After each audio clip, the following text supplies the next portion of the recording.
శ్రీనివాస్ గారు ఉన్నారు. డివి శ్రీనివాస్ గారు, బాలకోటయ్య గారు లేకపోతే పిల్లి మాణిక్యరావు గారు, వైసీపీకి అసలు అంబేద్కర్ పేరెత్తే అర్హత ఉందా, దళితుల పేరెత్తే అర్హత ఉందా? Point number 1. 2, అసలు ఇప్పుడు ఏం జరిగిందని రచ్చ? ఏదో రాజ్యోన్మాదం అంటూ మొత్తం కూటమి ప్రభుత్వం దాడి కింద చూపించి సృష్టిస్తున్నారు, ప్రొజెక్ట్ చేస్తున్నారు. దీని వెనకాల ఉన్న కథా కమామిషి ఎలా చూడాలి? ఓ పక్కన వాళ్ళ పార్టీలో కంటిన్యూగా రాజీనామాలు అవుతున్నాయి, అవి చక్కబెట్టుకోకుండా ఈ రాజకీయాన్ని ఎలా చూడాలి? కుట్రలు మీరు అన్నట్టుగా శకుని కుట్రలు మించిపోయిన నేపథ్యంలో జగన్మోహన్ రెడ్డి కుట్రల మోహన్ రెడ్డి అని పేరు మార్చేసుకోవాలన్నమాట. ఇప్పుడు అంబేద్కర్ పేరు తీసేయడం జగన్కి గౌరవం, జగన్ పేరు తీసేయడం అంబేద్కర్కి అవమానమా? అంబేద్కర్పై దాడి కాదు అది. అదేంటంటే అది జగన్మోహన్ రెడ్డి అహంభావంపై దాడి. మన మిత్రులు బాలకోటయ్య గారు, మాణిక్యాలరావు గారు చెప్పినట్టుగా జగన్మోహన్ రెడ్డి అహంభావంపై ప్రజలే దాడి చేశారు. మొన్న ఎన్నికల తీర్పు అదే అన్నమాట. 151 నుంచి 11కు అతను పడిపోయినా ఇంకా ఆయన అహంభావం తగ్గలేదంటే, ఇవాళ మరి ఒకవేళ అది గనక ఉన్మాదం అయితే ఎందుకని ఆ శిల్పాన్ని ఆయన సందర్శించలేదు? అంబేద్కర్పై దాడి అయితే జగన్మోహన్ రెడ్డి అక్కడికి వెళ్లకుండా ఎందుకని వెళ్ళిపోయాడు? వీళ్ళని ఎందుకు పంపించాడు? ఇవాళ మళ్ళీ కొవ్వొత్తుల ప్రదర్శన అంట, దానికి పాలాభిషేకాలంట. ఏం జరిగిందని ఇప్పుడు శాఖమూరు కొండపై విగ్రహం పెడదాం అనుకున్నారు చంద్రబాబు 2017లో. దాన్ని ఇక్కడికి మార్చడం ఒక కుట్ర, కేవలం దాన్ని ధ్వంసం చేయటం కోసం ఇక్కడికి మార్చారు. సరే మార్చారు. తెలంగాణలో 125 కోట్లతో కేసీఆర్ విగ్రహం పెట్టాడు, 400 కోట్లతో ఇక్కడ పెట్టడం అదొక స్కామ్ అని. ఇప్పుడు అంబేద్కర్పై దాడి రాజ్యోన్మాదం అనే ఆ రాతలు చూస్తుంటే ఏది రాజ్యోన్మాదం? డాక్టర్ సుధాకర్పై పెడరెక్కలు విరిచికట్టి నడి రోడ్డుపై కొట్టడం రాజ్యోన్మాదం కాదా? ఇప్పుడు మన నంద్యాలలో అబ్దుల్ సలాం సామూహిక ఆత్మహత్యలు అవి రాజ్యోన్మాదం అంటే? సజీవ దహనాలు, శిరో ముండనాలు, ఇవి కదా రాజ్యోన్మాదం అంటే. ఏది ఉన్మాదం? ఇది ఒక వైసీపీ ఉన్మాదంగా కనపడుతోందన్నమాట.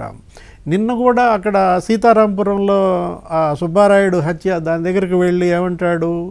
చంద్రబాబు లోకేష్లే ముద్దాయిలు అంటాడు. చంద్రబాబు లోకేష్లే ముద్దాయిలని దేంట్లో చంద్రబాబు లోకేష్లే ముద్దాయిలు? ఇప్పుడు ఈ దువ్వాడను దివ్యల మాధురి దానిలో కూడా చంద్రబాబు లోకేష్లే ముద్దాయిల. విజయశాంతి ఆమె ఎవరు, ఎండోమెంట్ శాంతి సాయిరెడ్డి, దానిలో కూడా చంద్రబాబు లోకేష్లే ముద్దాయిల. జగన్మోహన్ అన్నారండి శ్రీనివాస్ గారు ఆ మాట అన్నారు.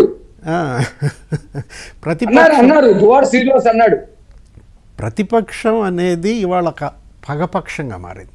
ఏది? ప్రతిపక్షం అనేది ఇవాళ ప్రతీకార పక్షంగా మారిందనమాట. యూట్యూబ్ అకాడమీ పెడుతుంటే ఆ యూట్యూబ్ అకాడమీ ఇక్కడికి ఎక్కడ వస్తుందో, ఇవాళ జిఎస్డిపిలో 10,000 కోట్ల పెట్టుబడి, ఏది ఒక 7.5 లక్షల ఉద్యోగాలు దేశంలో దాని మీద వస్తుంటే, దాన్ని ఇక్కడికి తీసుకురావడం కోసం నీల్ మోహన్తో ఆయన జూమ్ మీటింగ్ పెట్టుకుని చంద్రబాబు ఆ గూగుల్ హెడ్తో మాట్లాడితే వెంటనే వీళ్ళు రీట్వీట్ చేస్తారు. ఏమని? ఇక్కడ లా అండ్ ఆర్డర్ లేదు. ఆల్మోస్ట్ అంతా యూట్యూబ్ వాళ్ళందరికీ ట్యాగ్ చేస్తున్నారు. ఏది హైదరాబాద్లో పెట్టుకోమని వీళ్ళే సలహా ఇస్తున్నారు, ఇక్కడ వద్దు, లా అండ్ ఆర్డర్ లేదు. ప్రతీకార పక్షం అంటోంది. అందుకే అన్నమాట వీళ్ళ దాడి ఎంత ఇదిగా ఉందంటే, ఈ కుట్రలు కుతంత్రాలు, యూట్యూబ్ అకాడమీ ఇక్కడికి రాకుండా చేసే కుట్ర. అంటే గతంలో మనకి బాలకోటయ్య గారికి తెలుసు, ఏది వరల్డ్ బ్యాంక్ ఫండ్స్ అమరావతికి వస్తుంటే ఇట్లాగే రైతు సమాఖ్య పేరుతో మెయిల్స్ పంపారు. ఎవరికి? వరల్డ్ బ్యాంక్కి. ఇప్పుడు రేపొద్దున మరి బీపీసీఎల్ కృష్ణకుమార్కి కూడా మెయిల్ పంపిస్తారా? ఆయిల్ రిఫైనరీ పెట్టద్దని. లేకపోతే విన్ఫెస్ట్ వాళ్ళకు కూడా మెయిల్స్ పంపిస్తారా, లేఖలు రాస్తారా? నాస్కామ్ వాళ్ళు వచ్చి నిన్న లోకేష్ బాబుని కలిశారంట, వాళ్ళకి మీరు మెయిల్స్ పంపిస్తారా ఇక్కడ పెట్టుబడులు పెట్టద్దని? ఒక రకంగా ఈ రాష్ట్రం బాగుపడకూడదు, తను చెడగొట్టింది ఇంకా చెడిపోవాలన్న దుగ్ధ కనపడుతోంది. ఒక అక్కస్సుతో అతను వెళ్తున్నాడు. 10 రోజులు కాకుండానే ఈ ప్రభుత్వం ఏర్పడి ఢిల్లీలో జంతర్ మంతర్ దగ్గర ధర్నా చేయడం, అక్కడ ఒక పెద్ద ఫోటో ఎగ్జిబిషన్ పెట్టడం బ్లడ్ కలర్తో. రేపొద్దున WEF సదస్సులు జరుగుతాయి దావోస్లో, అక్కడ కూడా ఈ ఫోటో ఎగ్జిబిషన్ పెడతాడా? ఆంధ్రప్రదేశ్కి రావద్దు ఈ పెట్టుబడిదారులు అని చెప్పి ఒక అశాంతి సృష్టిస్తున్నాడు, ఒక ఉన్మాదాన్ని సృష్టిస్తున్నాడు అన్నమాట. ఇప్పటికి కూడా అతనిలో మార్పు రాకపోవడం దురదృష్టం.